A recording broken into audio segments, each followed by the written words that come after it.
എന്റെ കർത്താവെ, മദ്യപാനികൾക്കെല്ലാം പൂർവാധീന ശക്തിയോടെ മദ്യപിക്കാൻ തോന്നിക്കണമേ. ഒറ്റൊരുത്തിന് മാനസാന്തരം ഉണ്ടാക്കരുത്, എന്നെ പട്ടിണിക്കിടരുത്.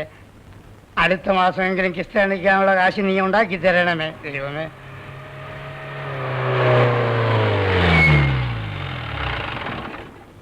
നീ സത്യമുള്ളവനാണ് തമ്പുരാന്.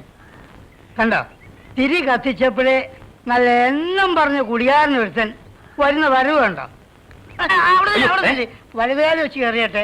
ആ ഇരിച്ച് കാലടിക്കുന്നതിന് അരമുട്ട മുട്ടയും കിട്ടിയൊന്നും വേണ്ട, താന്റെ കാലിങ്ങട്. ഇന്നെന്താ പതിവില്ലാതെ കാലത്ത് തന്നെ ഭയങ്കര അപകടത്തിന് രക്ഷപ്പെട്ട് വരിക. കടിയാവണത്തിലെടുത്തു ചെല്ല്.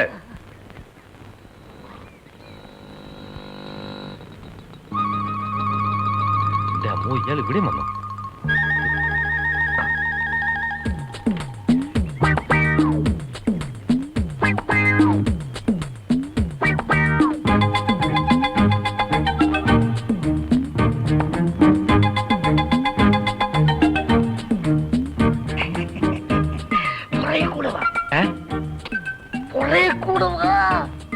ഓഹോ, പുറകിലുണ്ടോ?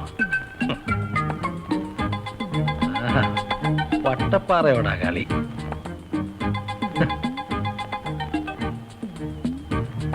ഇങ്ങോട്ട് വന്നോട്ടെ.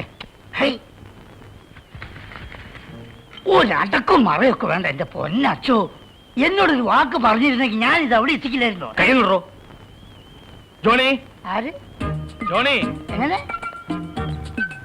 എന്താച്ചോ പ്രശ്നം? ആ ജോണി എവിടെ? ജോണിയോ? ഏത് ജോണി? ആ ജീപ്പിൽ വന്നവൻ.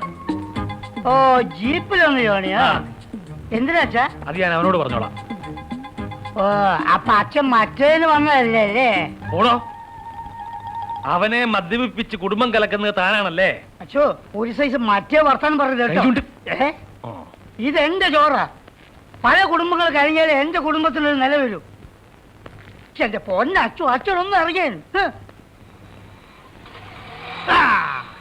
നേരം വെളുക്കെ ഒരു കത്തനാറ് കയറി ഷാപ്പിൽ എങ്ങനെ ഇരുന്നാ വിശ്വാസികളായ കുടിയന്മാർ ആരെങ്കിലും എന്റെ കടയിലോട്ട് വരുമോ? അവനെ കാണാതെ ഞാൻ പോകത്തില്ല. അച്ഛനോട് ഇറങ്ങാനാ പറഞ്ഞത്? പറ്റത്തില്ലെന്നാ പറഞ്ഞേ. വട്ടപ്പാറ അച്ഛന്റെ വണ്ടിയല്ലേ ഇത്? അതെ. പ്രിയപ്പെട്ട വിദ്യാർത്ഥികളെ, വട്ടപ്പാറ അച്ഛന്റെ തനിനിറം നിങ്ങൾക്ക് ഇന്ന് കാണാം. കർത്താവേ, കരികാലത്ത് ചേത്താന്മാർ അച്ഛന്റെ വേഷത്തിൽ ഇറങ്ങുന്നു പറഞ്ഞു കേട്ടിട്ടുള്ളൂ. ഞാൻ കിടന്ന് വായിട്ടലക്കണ്ട. ഒരുത്തനെയെങ്കിലും നന്നാക്കിയെടുക്കാൻ പറ്റുമോ എന്ന് ഞാനൊന്ന് നോക്കട്ടെ. ഇതുവരെ ഞാൻ മര്യാദ സംസാരിച്ച് ഞാൻ കൈവച്ചു. അങ്ങോട്ട് കൊള്ളം കുടിക്കാൻ നടക്കുന്നു.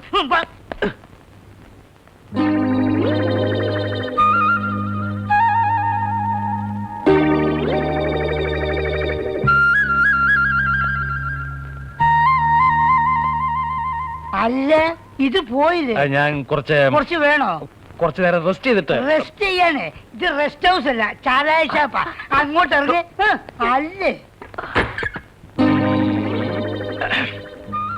ഞാനിവിടെ നമ്മുടെ ജോണിക്ക് കുറച്ച് ഉപദേശം.